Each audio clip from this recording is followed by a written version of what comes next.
Hey everybody, welcome to Truth Be Told. Thank you very much for listening in today. I really do appreciate it. We're going to be covering a question today that I get asked all the time, and I feel bad because often this question is asked in frustration or even desperation, and it has to do with our Bible study.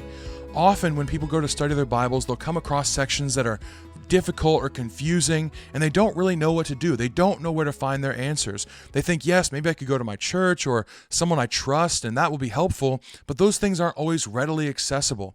But they'll look at other people doing Bible study, and it seems like they have a really easy time of it. They have a sweet Bible software, or they know all these different commentaries to go to. They know how to use the tools, and they think, man, if they can do that and it just looks so effortless for them, maybe I should stop studying until it's effortless for me. To you, I want to say, absolutely reject this notion altogether. It is for all of us to be laboring in the Word of God. All these tools are good for is in helping us to make this a labor of love. But we all have to be laboring. If you're looking at someone and they make it look easy, this is okay. That's not a bad thing. But they're still laboring, okay?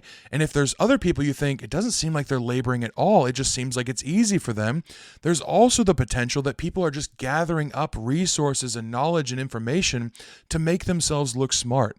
And this is nothing we should want to emulate. For a long time, people didn't have access to these things, and they still read the Bible, and they still got a lot out of it. And the same can apply to you. Yes, at times it's going to be difficult. At times you're going to stumble over things and not know what to do. You're going to have questions, and these resources are great in those times. They can help remove roadblocks that do make it flow a little bit easier, and that's really good. But you also have to learn how to use them, and that's a process. So don't demand too much of yourself right away. You can learn these things, and that's hopefully what we'll get into a little bit today. But before we ask ourselves the question, which resources should I be using, I want to ask you a different question, and that is, which types of questions are you asking about the text? And this is going to inform what tools we should be looking into.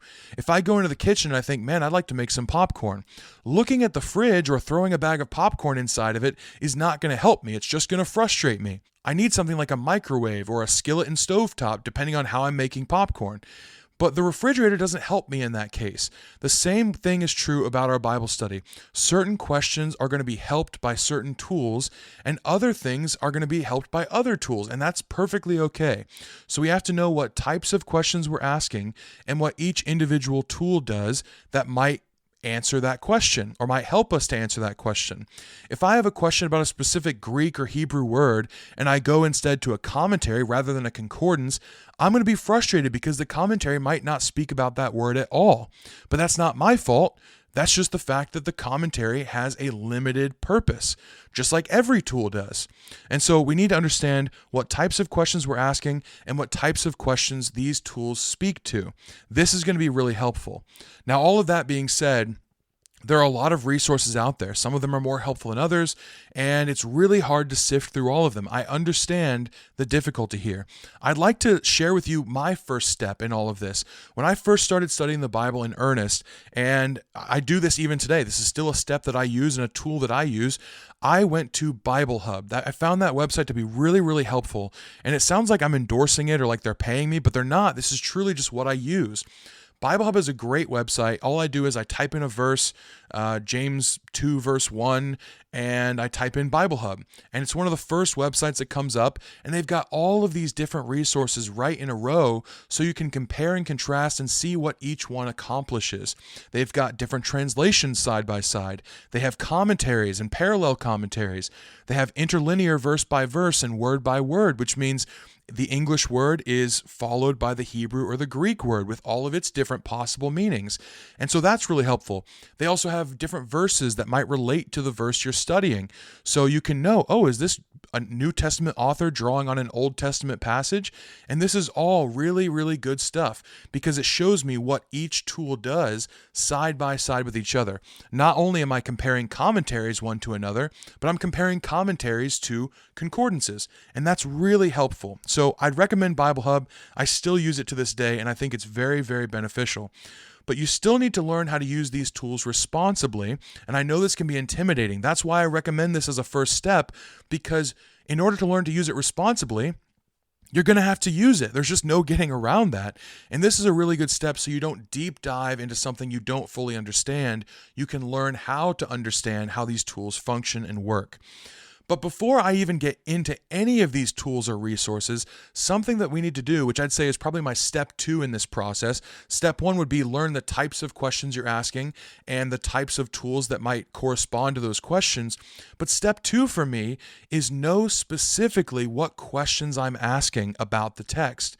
So often we go and we want to look into extra resources without even having a question in mind. And when we do this, we can be in danger of just gathering more. We just want more. We want more information. We want more insight. We want more opinions and conclusions and theories.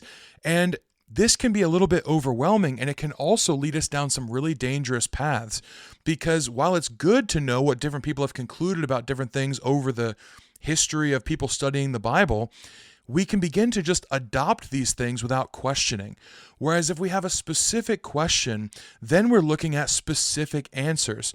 And you might look at a commentary and think, okay, well, I really like this commentary. It speaks very plainly. It's very easy to read. I'm going to go back to that one because I like this resource. The other one's really difficult, so I'm not going to go to that one. But in a different section of Scripture, the commentary you've chosen might not be as good at answering the question you have, and the more complicated one might do you better service. And so we need to be careful that we're not just gathering wealths of information or heaping up for ourselves like all these different commentaries or tools. We need to be asking specific questions about the text and remembering that these tools are meant to clarify the Bible, not just gain information so that we seem smart. This is a danger. And I think that we're also in danger of this when picking books, and I think the same thing applies.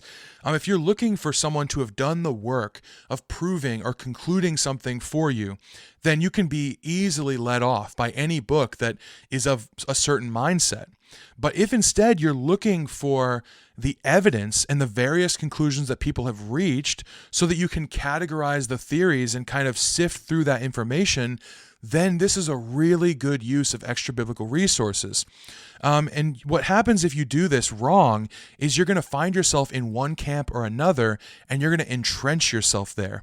You're going to just adopt what you like and what sounds good because you don't have a specific question in mind that you're answering, and then you're going to find ways to defend that. And then all of your research just becomes an echo chamber, and this is not good, it's not healthy, and it doesn't actually help you study any more effectively. Now, once you've asked very specific questions about the text, you need to get in the habit of making your external research always work towards the goal of understanding what answers have explanatory power. And what I mean by explanatory power is which answer fits well with the other information you already know to be true. Which answer considers the most information and makes sense of it without unraveling a bunch of other things. This is explanatory power, and this is what your goal should be when you're looking into any sort of answers or proposed answers that extra-biblical resources might offer you. You're trying to figure out what makes the most sense of the text, not what more can I add to the text so that I appear interesting when I repeat this information to other people. The last step I have for you is to get comfortable sitting with questions unanswered for a while. This is a really, really difficult thing to do. I don't say it lightly, but I think that if we can do this and not be so quick to seek an answer of every little thing, then we're going to be well on our way to finding good answers. If we're looking for an answer right now, quickly, we might just choose anything as an answer. And this is a problem because none of the things we look up initially might actually be accurate or true. Instead, we need to gather information, but then be okay sifting that information for a while, finding out what has explanatory power, and then coming to conclusions later on. When we're too eager to find an answer, which is, I understand we want to have clarity, we want to have certainty, and there's nothing exactly wrong with that, unless it's leading you to accept things that are not true and not vet them as closely because you want an answer more than you want the right answer. This is a really important thing. So just be comfortable sitting in a little bit of confusion for a while. Set that question on a shelf and come back to it later. Sometimes these things just unravel themselves as you read through the rest of the text. Or as you get older, or as you grow up, or as you read more things, you might be studying something completely different and come across an answer to something you had questions about months back. This happens all the time, and this will lead you to better, more accurate answers as opposed to answers that you want and then get entrenched in and try and defend even if they're not really true. There are a ton of resources out there, and there's nothing wrong with looking into them. They can be really, really helpful. So many brilliant minds throughout history have done a lot of work in the historical or the literary or the contextual, and they've sifted through the information and they've organized it for us. And that is great. It's a huge blessing because now instead of being like hunter-gatherers, we can be people who like walk through the grocery store and gather what we need from there. And it's really good. I mean, it's such a huge blessing. But we still have to discern. This is the most important thing. We have to use discernment. When you're going through the grocery store, you don't just like run your hand along the shelf and throw everything in the cart. You discern. You think, what do we have at home that I don't need more of right now? Or is this so expensive that when I get to the register, I'm going to have to put some things back in order to afford it? And is it worth it? You're going to weigh those things. You have to think about, well, what's good for me and what do I actually need to be eating versus what just sounds good right now because I'm hungry. You're weighing all of these things. And so the work doesn't stop. The discerning has to continue on. It's just that these resources can help you do that with a little bit more ease, and that's all. So the labor is still there, the work is still there to do, but it can become more enjoyable when we use some of these resources responsibly and allow them to help us rather than control us or be points of pride.